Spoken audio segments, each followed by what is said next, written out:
Hi everyone, the focus this week is instructions and documentation. It's not only this week, but it's the third sequence, and so we'll be focusing on strategies and tactics for producing effective instructions or procedural documentation.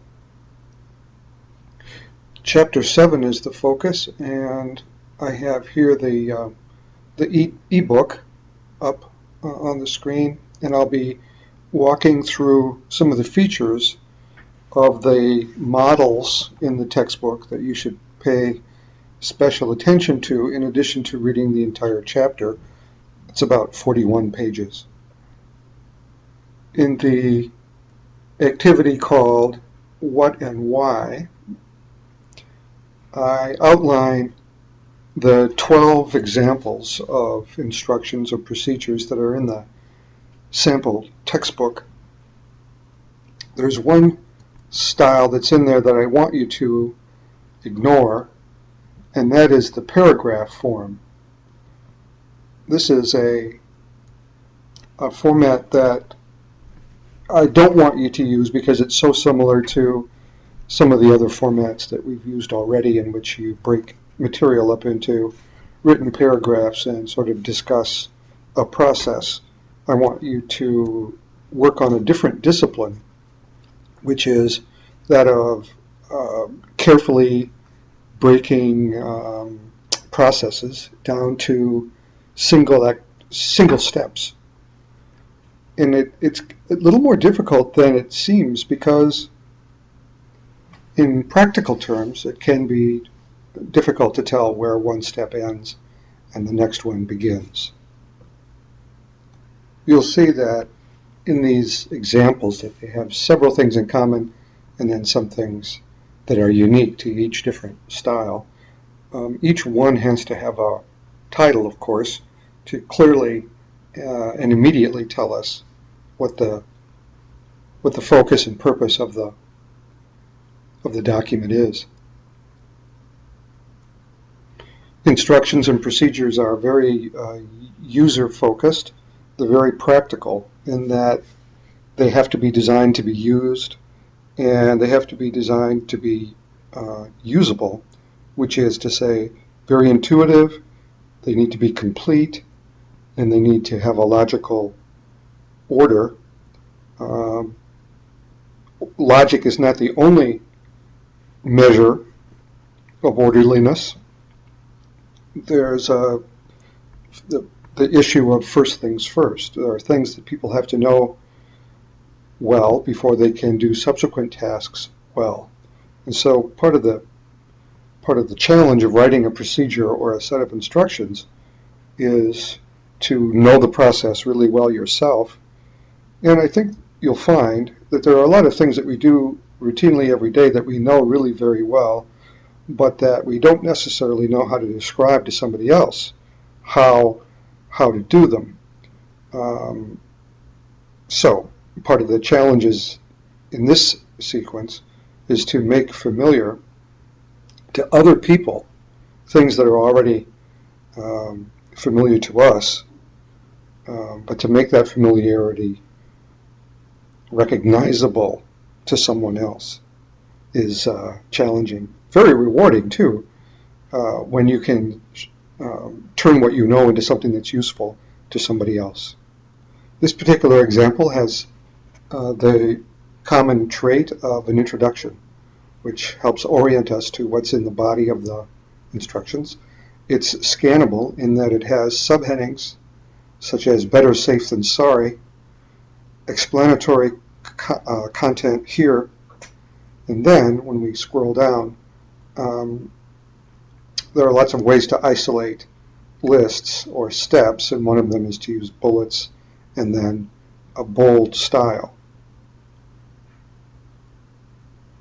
So the use of formatting is a little more complex, or at least it's more varied in instructions and procedures than it has been so far in the other materials you've written for the class. Numbered lists will be very common, and you'll want to use the numbering function in Word or any other word processing program you use rather than manually using tabs and then typing in numbers and then creating a hanging indent. These have to be done using the tools of your writing program. This example, figure 7.2, is really tricky. As an example, it leaves a lot of information out, which is to say that in this example, the instructions or the procedure assumes that the user has a lot of discipline-specific knowledge. So it's unusual in this set of models in that it's one of the most abstract for people who are outside of the EMT paramedic discipline. It's a procedure, but it's not something that someone is going to read while trying to help treat somebody who has chest pain. You can imagine it would be pretty awful if the EMT had to look at this thing while performing chest compressions, for example. But the introduction here is outlined A, and then indented 1, and then outdented to B. These kinds of use of indentation in numbering systems very common in the materials you'll be producing for this sequence. So indications for this protocol include one or more of the following: a male over 25, history of this, a patient with a history of cardiac problems, patients of any age with suspected cocaine abuse and chest pain. And there are uses of abbreviations in this particular one. So if you're not familiar with these abbreviations, this is not going to be very meaningful. When we think about audience, this is an extreme case of a procedure written without a lot of explanation. And this would be way off on the spectrum of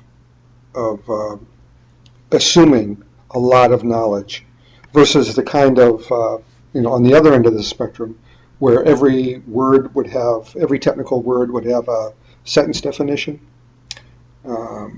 And there would be scenarios probably provided, and there would be a lot of background information for each step. If not background information, explanatory information, in the way that you wrote your extended technical descriptions. So in this case, the technical descriptions that we practiced before were more thorough and detailed and explanatory and discursive. And this example here, is on the other end of the spectrum, being more succinct and not explanatory very much. There are a lot of if-then ideas here. If the patient has no history, if the blood pressure is greater than 90, if the blood pressure falls below 90, these sort of contingent factors again speak to the level of expertise that the writer or the document assumes of its readers. I've jumped ahead to the last page of this EMT example to emphasize a couple of things. One is the recurring header. Here you have all the information is laid out up at the top, exactly the same on each page, with a protocol number and pages 3 of 3, letting us know that we should look to be thoroughly prepped for this procedure. We know that there are 3 pages, and so as we look through whatever pages we have on hand, we need to make sure that we have all of them in order to be fully trained. The other thing I wanted to point out is the variation of visual content based on purpose. In this case, we have this flowchart that's very useful as a reminder. Step 1, if the person has experienced chest pain, do something. Have they? Yes, then go down to here. If not, go down around to the next step. And these are visual cues that remind the reader of the situated nature of the content. If it's this way, go here. If it's the other way, go there. And so it's a visual reminder that helps make this document more useful. Secondly, there's another kind of content here, which is the yes-no binary. It's either a yes or a no, and then here are the variations or the variables behind the case. So the reader of this is going to be well versed in the variables that might come with a certain situation in which specific medications would be administered. I highlight the material on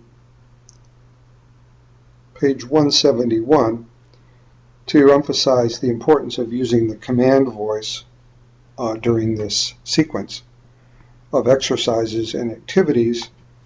The command voice is the style that the steps need to be written in. Anytime you do instructions or procedures, you use the command voice or imperative mood, and that means you start each sentence with an action verb. So place the telescope in an upright position on a flat surface.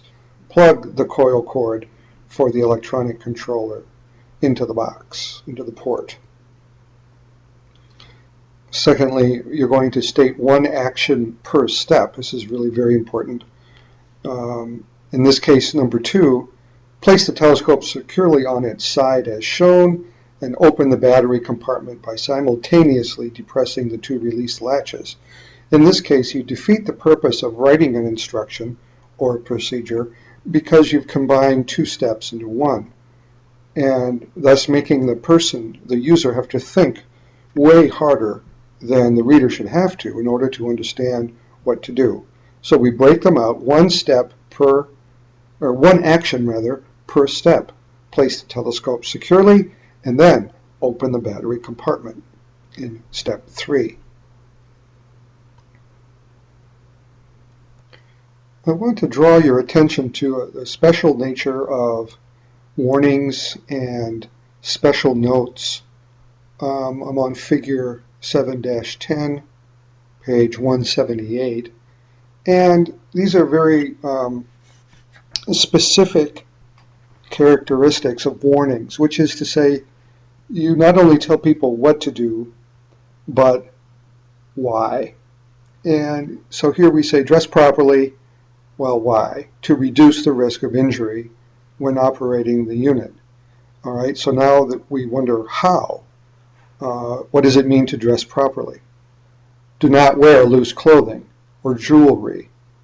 Wear eye and ear hearing protection. Wear heavy, long pants. So, in addition to telling people what to do or what not to do, you really have to explain why, give them a motivation to comply with your rule or your warning, and then also describe what compliance might look like.